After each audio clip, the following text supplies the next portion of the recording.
ఆంధ్రప్రదేశ్లో ఎవరు అధికారంలో ఉన్నా అప్పులు కుప్పలేనా?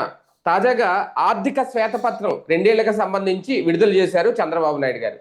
తమ ప్రోగ్రెస్ చాలా గొప్పగా ఉందని చెప్పుకునే ప్రయత్నం చేస్తా ఉంటే, లేదు గతం కంటే ఇప్పుడే ఈ 2 ఏళ్లలోనే భారీగా అప్పులు చేశారు అనేది వైసీపీ వెంటనే ఇమీడియట్ గా ఇచ్చిన కౌంటర్ నిన్న సాయంత్రమే. అయితే వీళ్ళ లెక్కలకి వీళ్ళ లెక్కలకి చూసుకుంటే చాలా తేడానే ఉంది. జిఎస్డిపిలో అప్పుల శాతం 28.37 సగటుతో స్థిరంగా అప్పట్లో 2014 నుంచి 19 వరకు కొనసాగింది. జగన్ వచ్చిన తర్వాత విధ్వంసం చేశారు. దాన్ని 33.83% పెంచారని వీళ్ళు చెప్తున్నది. వీళ్ళు ఏం చెప్తున్నారు వైసీపీ?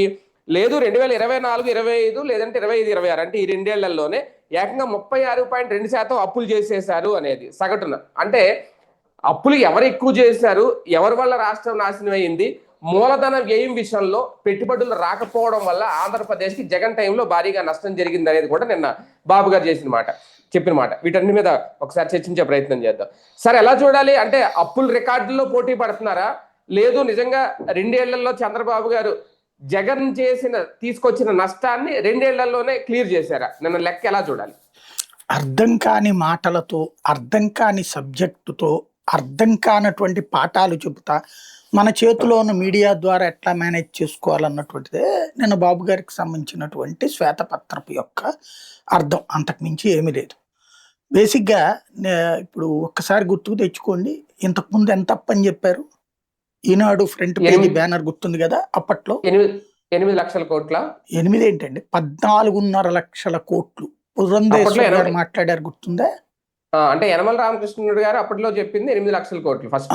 చివరికి ఎప్పుడు ఎంత చెప్పారు ఎలక్షన్స్ అప్పుడు? 14.5 లక్షల కోట్లని. 14.5 లక్షల కోట్ల నుంచి నిన్న చంద్రబాబు గారు 9 లక్షల కోట్లకి తెచ్చారు. అవును.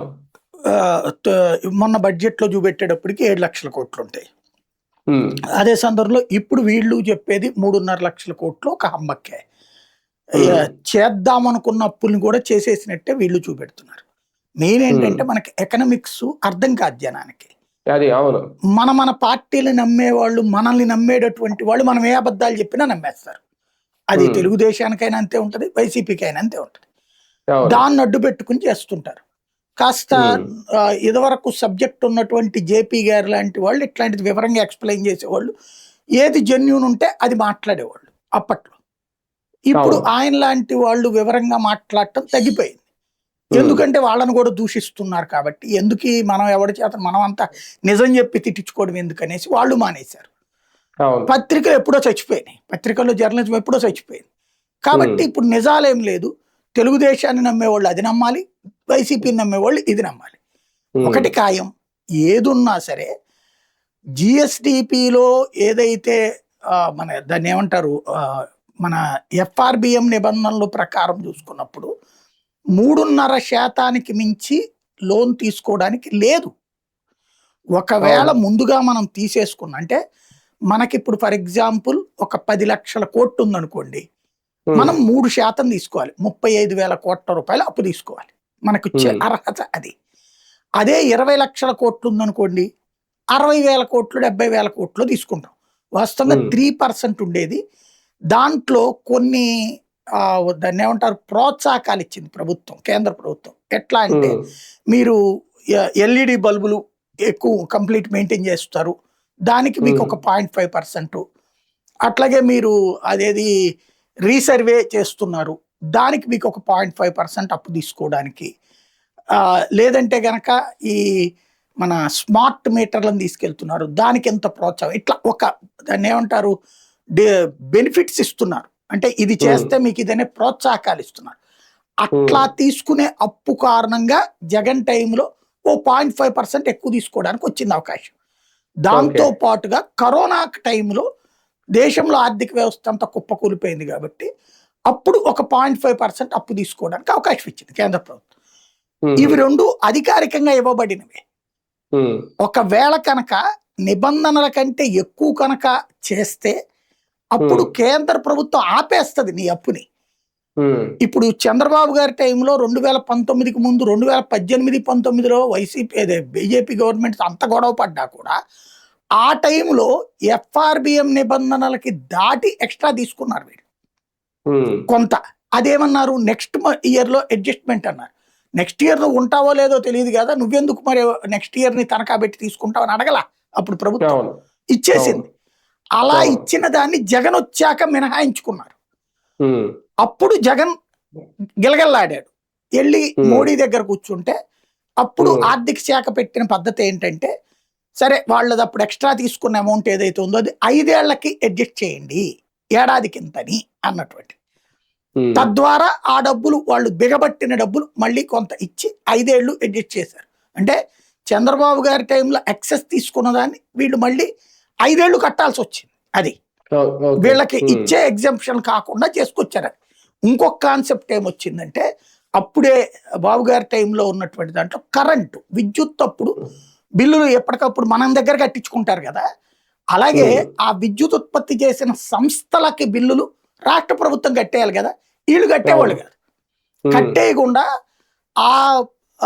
ఏది కరెంటు సంస్థల చేత అప్పు తీపిచ్చి ఆ అప్పుతో ఈ సెట్ చేసుకొచ్చారు. వాస్తవంగా సబ్సిడీలు ఇస్తారు కదా, 100 యూనిట్లు ఫ్రీ, కొంతమందికి 200 యూనిట్లు ఫ్రీ అని, తర్వాత ఆక్వా వాళ్ళకి ఫ్రీ అని.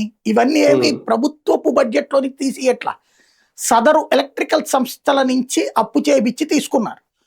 అవన్నీ ఏమైపోయింది, ఈ అప్పులు వాళ్లతో తీపిచ్చింది కూడా ఎక్సీడ్ అయిపోయి సదరు ప్రైవేటు ఎలక్ట్రికల్ కంపెనీలకు డబ్బులు ఇవ్వలేని పరిస్థితి వచ్చింది దేశంలోని అన్ని రాష్ట్రాల్లో కూడా.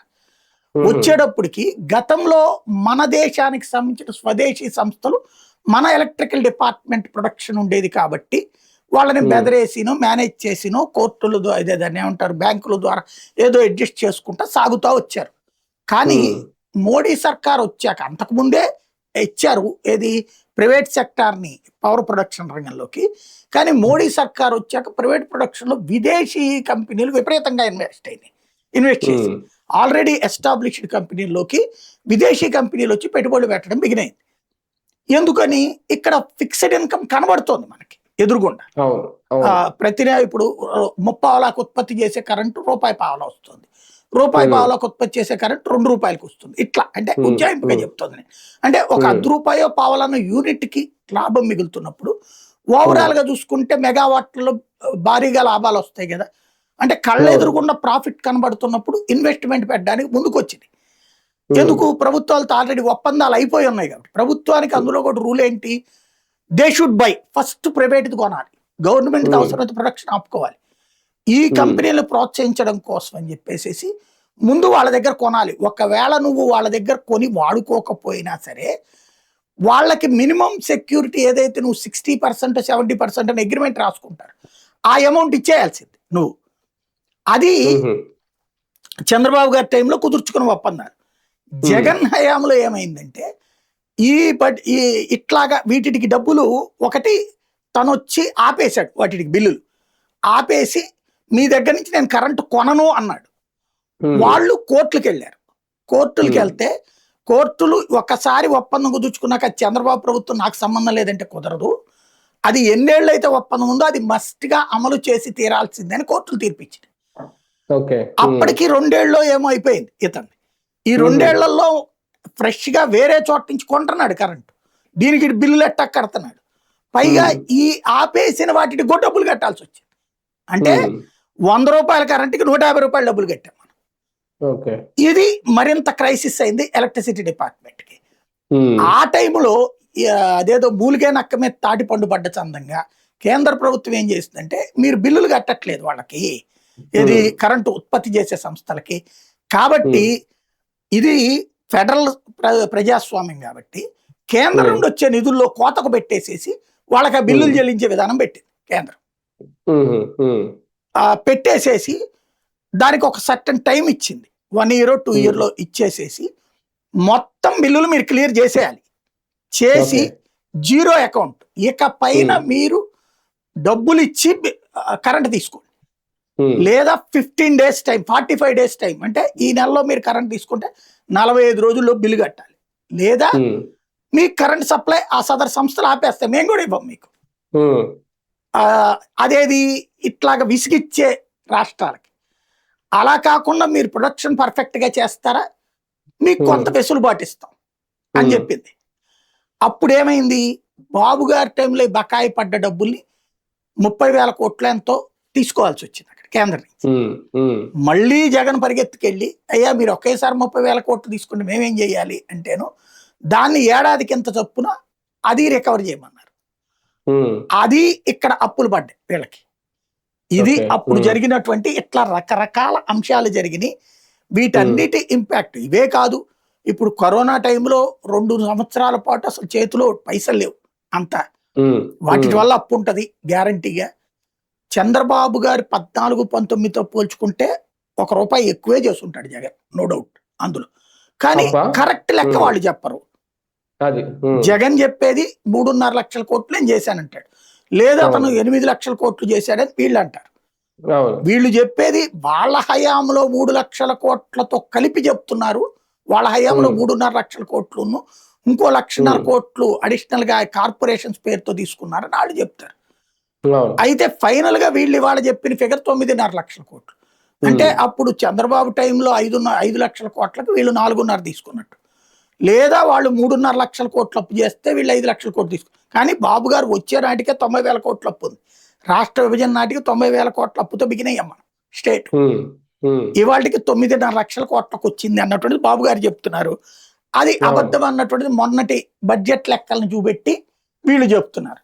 కాబట్టి ఇక్కడ ఉమ్, నిజాలు చెప్పాలని ఎవరు అనుకోవట్లేదు. మేం ఉమ్, చెప్పింది నిజమని నమ్మమని అందరికీ చెప్తున్నారు. ఉమ్. కానీ మూలధన వ్యయం జగన్ హయాంలో ఎందుకు తగ్గిపోయింది?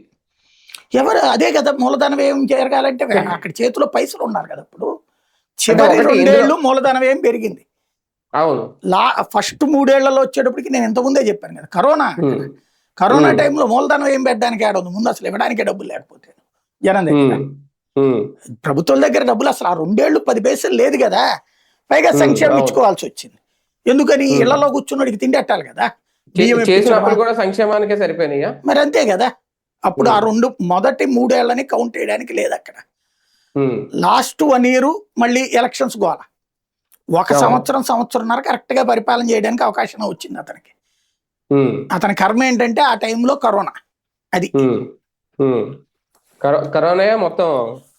గందరగోళానికి కారణం. అయితే అంత మాత్రాన అంత కరోనా సిచ్యుయేషన్ లో కూడా ఉమ్, బడ్జెట్ పరంగా చూసుకున్నప్పుడు కేంద్ర ప్రభుత్వం ఇచ్చిన లెక్క ఈవెన్ ఎక్కడ ఎందుకు 2014-19 బడ్జెట్ లెక్కలు ఉంటాయి కదా.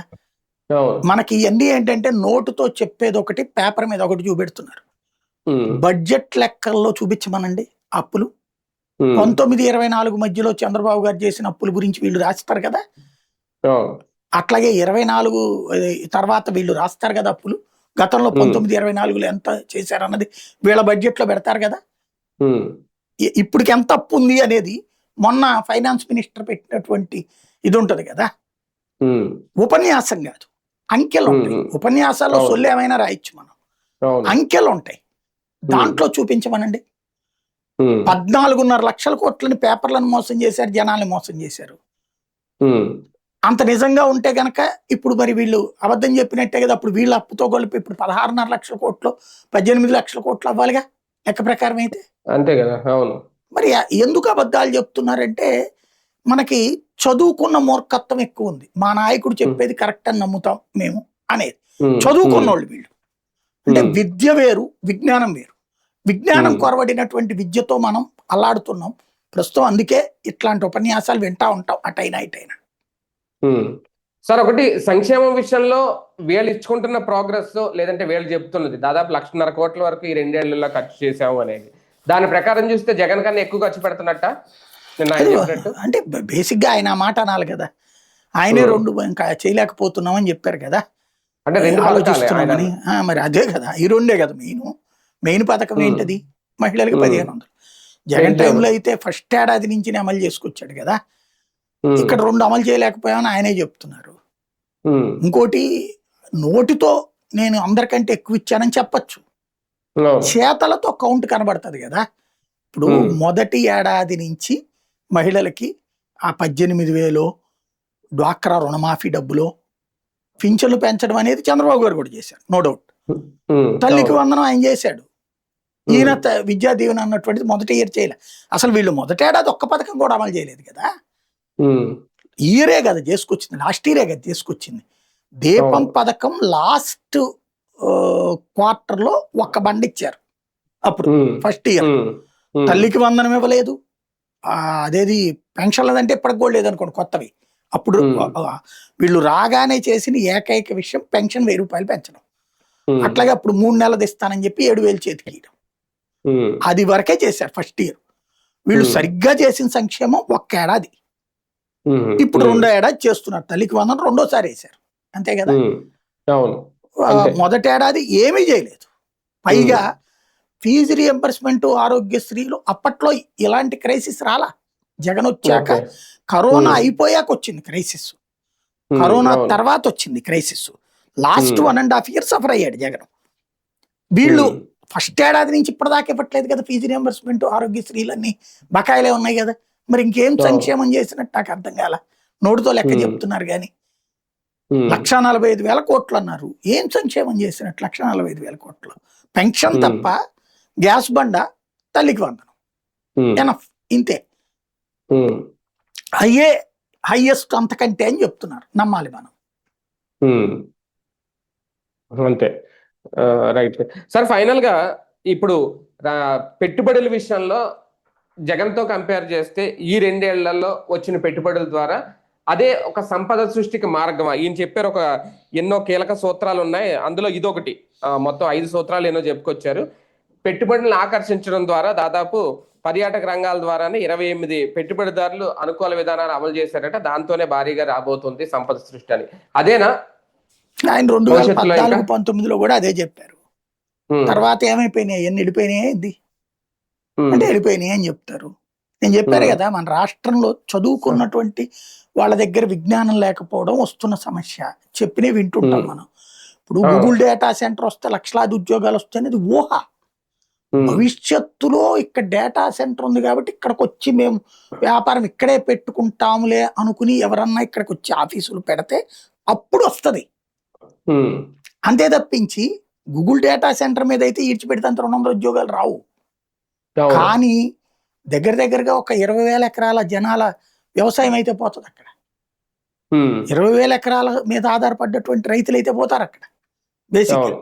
ఇప్పుడు ఉమ్, అమరావతి మన మనవళ్ళ సమయానికి హైదరాబాద్ అవుతుంది అన్నది వీళ్ళ నమ్మకం, వాళ్ళే చెప్తున్నారు కదా ఆ మొక్క. ఉమ్, కానీ అక్కడ ఏది మన మనవళ్ళ టైంకి అక్కడ ఉద్యోగాలు వస్తాయి, ఉపాధి వస్తాయి, బాగానే ఉంది. ఉమ్, ఇప్పుడు పరిస్థితి ఏంటి? 55,000 ఎకరాలు, ఆ పక్కన ఉన్నటువంటి ఇంకొక 1,00,000 ఎకరాలు కదా, ఉమ్, ఉమ్, అవంతా కాంక్రీట్ జంగిల్ అయిపోయినాయి. ఇక్కడ ఇన్కమ్ ఎక్కడ ఉంది ఆ కుటుంబాలకి, రైతు కుటుంబాలకి? ఉమ్, రైతు కూలీల బ్రతుకులు ఏంటి వాటిట్లో? ఎన్ని లక్షల జీవితాలు తేడాలు వచ్చినాయి. ఉమ్, వీళ్ళు ఉపాధి వచ్చేది చెప్తారు, ఉద్యోగం అవును. భవిష్యత్తులో వచ్చేది. ఉమ్, ఇప్పటికిప్పుడు ఉపాధి పోయినటువంటి వాళ్ళ గురించి అసలు లెక్కలేయ్యరు. మన దేశంలో జరుగుతున్న అతిపెద్ద లోపం ఇదే. పరిశ్రమలు రావాలి, సాఫ్ట్వేర్లు రావాలి, అందరూ రావాలి. ఉమ్, దాన్ని మనం ఎక్స్ప్లాయిట్ చేసి చూపెడుతున్నాం. కోల్పోతున్న భూముల్లో కోల్పోతున్న ఉద్యోగాలు, ఉపాధి అవకాశాలని గురించి చెప్పట్ల. సేద్యం లేని చోటన నువ్వు ఇండస్ట్రీస్ పెట్టు, అప్పుడు ఆ రైతు బాగుపడతాడు, ఇండస్ట్రియలిస్ట్ బాగుపడతాడు. సేద్యం సక్రమంగా సాగే చోట నువ్వు పెట్టేటటువంటి ఇండస్ట్రీ వల్ల 10 మందికి కొత్త ఉద్యోగాలు వస్తే 100 మంది ఉపాధి పోతున్నారు. ఉమ్, ఇది గుర్తుపెట్టుకోవాల్సిన సూత్రం. అది. కానీ సంపద సృష్టి గురించి జగన్ ఏమన్నా ఆలోచించాలా? దాని గురించి ఏమన్నా ప్రకటించాలా? రేపొద్దున్న అధికారంలోకి వస్తే మేము సంపద ఎలా సృష్టిస్తాం ఆయన అనేది? సృష్టించిన, ఈయన సృష్టించలేదనే చెప్తాడు. ఇప్పుడు అంతేనా? 2014 నాటికి మన ఆదాయం 50,000 కోట్ల రూపాయలు, 50 నుంచి 70,000 కోట్ల రూపాయలు పెరిగింది. వీళ్ళకి 25,000 కోట్ల దాకా పెంచారు. జగన్ టైంలో 95,000 నుంచి 1,00,000 కోట్ల దాకా పెంచాడు. ఇప్పుడు వీళ్ళు 1,10,000, 1,20,000 కోట్లకు పెంచారు. సంపద పెరిగేటటువంటి దానంతా అది పెరిగిపోతానే ఉంటది. అయితే సంపదకి మించి ఖర్చు ఉండకూడదు. ఆర్థిక సూత్రంలో ఇది ముఖ్యం. జగన్ టైంలో సంపదకి మించి ఖర్చు అయ్యింది. ఎందుకు? చంద్రబాబు టైంలో తీసుకున్న నిర్ణయం వల్ల. చంద్రబాబు టైంలో ఉద్యోగుల జీతాలు కేంద్ర ప్రభుత్వం రెవెన్యూ లోటు భర్తీ చేస్తుంది కాబట్టి పెంచేశారు, 42-43% చేసేశారు. అది 5 ఏళ్ల తర్వాత కేంద్రం భరించలా రెవెన్యూ లోటుగా, 5 ఏళ్లకే అది. అప్పుడు ఏమైంది? 42% ఎక్స్ట్రా బడ్డెన్ ఎవరి మీద పడింది? ఉమ్, రాష్ట్రం మీద పడింది. అవును. 100కి 42 రూపాయలు. పైగా జగన్ వచ్చి ఉద్యోగాలు ఇచ్చాడు 1,30,000 మందికి, ఉమ్, 1,35,000. ఇది అదనపు బడ్డెన్ కదా. అంతేగా. ఉమ్, మరి ఇదేమైపోయింది? ఇక్కడ వీళ్ళు అనే పాయింట్లో అక్కడే లాజిక్ మిస్ అయ్యేది. ఎక్స్పెండిచర్ అనేటటువంటి అంటే సంపద ఎవరి హయాంలోనైనా పెరుగుతూనే ఉంటది, తగ్గుతుందని నేను చెప్పను ఎప్పుడు కూడా. అవునా. సంపద కంటే ఖర్చు ఎక్కువైతే నష్టం వస్తుంది, క్రైసిస్ వస్తుంది. అది ఆంధ్రాలో జరుగుతోంది. సంక్షేమాల వల్ల పెరుగుద్దంటారా ఖర్చు? సంక్షేమమే కాదు నేను అంటోంది, మెయిన్ ఎక్స్పెండిచర్ శాలరీస్, మెయింటెనెన్స్ అది. ఎక్స్పెండిచర్. అది. 100కి 110 రూపాయలు ఖర్చు అయితే ఎట్లాగా? అదే కదా. అది ఇప్పుడు సమస్య. Right right. చూద్దాం. మొత్తానికి అప్పుల రికార్డు గురించి చర్చలు అయితే జరుగుతున్నాయి. దీనికి సంబంధించి చంద్రబాబు నాయుడు గారు తాజాగా ఆర్థిక శ్వేతపత్రం రిలీజ్ చేశారు. ఇది ఎంతవరకు నిజంగా ప్రజలకు ఉపయోగం అనేది కూడా ఒక లెక్క. కాకపోతే జగన్ టైంలో మొత్తం నాశనం అయిపోయింది. ఆ నాశనాన్ని మేము భర్తీ చేయడానికి ఎంత టైం పడుతుంది, అయినా సరే మేము అద్భుతంగా చేస్తున్నాం అనేది తాజాగా ఆయన చెప్పిన లెక్కల సారాంశం. ఇంకా ప్రజలు ఎలా రిసీవ్ చేసుకుంటారనేది వాళ్ళ ఇష్టం.